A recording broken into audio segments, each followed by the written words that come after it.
రైతుల ఆదాయం పెంచడమే కేంద్రం లక్ష్యమన్నారు ప్రధాని మోదీ. వికసిత్ భారత్ సాధనలో సాగుది కీలక పాత్ర అని చెప్పారు. పీఎం ధనధాన్య కృషి యోజన, పప్పు ధాన్యాల స్వయం సమృద్ధి మిషన్ స్కీంలను ప్రారంభించారు. వ్యవసాయ పరికరాలపై జీఎస్టీ తగ్గించడంతో రైతులకు మేలు జరుగుతోందన్నారు కేంద్ర మంత్రి శివరాజ్ సింగ్. ప్రజా సంక్షేమమే ధ్యేయంగా ఎన్డీఏ సర్కార్ పనిచేస్తోందన్నారు బీజేపీ లీడర్లు.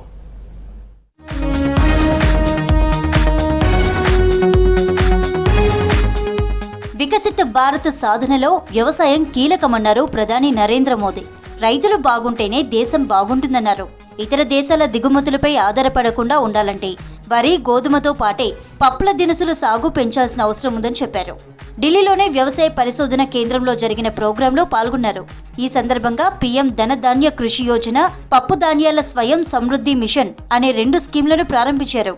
42,000 కోట్లకు పైగా విలువైన 2 పథకాలకు శంకుస్థాపన చేశారు ప్రధాని.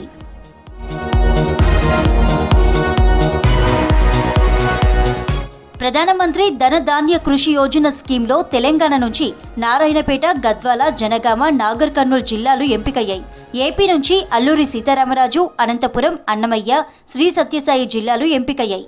ఎన్డీఏ ప్రభుత్వం వచ్చాక రైతులపై ప్రత్యేక శ్రద్ధ పెట్టిందన్నారు ప్రధాని. పాల ఉత్పత్తిలో ప్రపంచంలోనే భారత్ నెంబర్ 1 గా ఉందన్నారు మోదీ.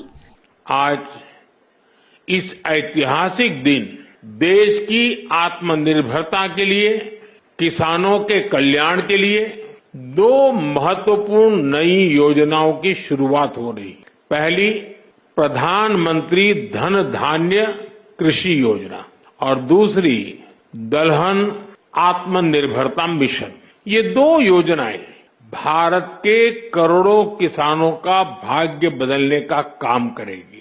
इन योजनाओं पर भारत सरकार करीब 35,000 करोड़ रुपए से ज्यादा खर्च करने वाली है. ప్రధాని మోదీ సర్కార్ వచ్చాక పంటలకు మద్దతు ధర పెరిగిందన్నారు కేంద్ర మంత్రి శివరాజ్ సింగ్ చౌహాన్. దీంతో రైతులు తమ ఉత్పత్తులకు సరైన ధరను పొందుతున్నట్లు చెప్పారు. పీఎం కిసాన్ సమ్మాన్ నిధితో ఎంతో మంది అన్నదాతలకు మేలు జరిగిందన్నారు. వ్యవసాయ పరికరాలపై జీఎస్టీ తగ్గించడంతో రైతులకు పెద్ద ఉపశమనం లభించిందన్నారు శివరాజ్ సింగ్ చౌహాన్. किसान भाइयों जरा सोच के देखो, कंपनियां रेट बढ़ाती है लेकिन प्रधानमंत्री जी ने तय किया है वो बढ़े हुए रेट का बोझ किसान के ऊपर नहीं आने देंगे. सरकार अपने ऊपर लेने का काम करती है.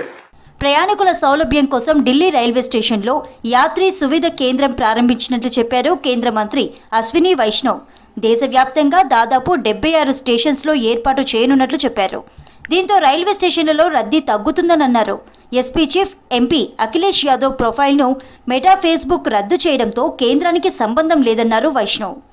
अखिलेश जी का फेसबुक अकाउंट में वो एक्शन फेसबुक ने लिया है, गवर्नमेंट का उसमें कोई एक्शन नहीं है. उनके अकाउंट पे कोई एक बहुत ही अब्यूजिव पोस्ट लगा हुआ था जिसके कारण फेसबुक ने अपनी जो उनकी खुद की पॉलिसी होती है उसके तहत उन्होंने एक्शन लिया. उसमें सरकार का कोई रोल नहीं है. ఎన్డీఏ సర్కార్ ప్రజా సంక్షేమమే లక్ష్యంగా ముందుకు వెళ్తోందన్నారు బీజేపీ నేతలు. ప్రజల అవసరాలకు తగ్గట్లు దేశంలో సంస్కరణలు తెస్తున్నట్లు చెప్పారు కాషాయ లీడర్లు.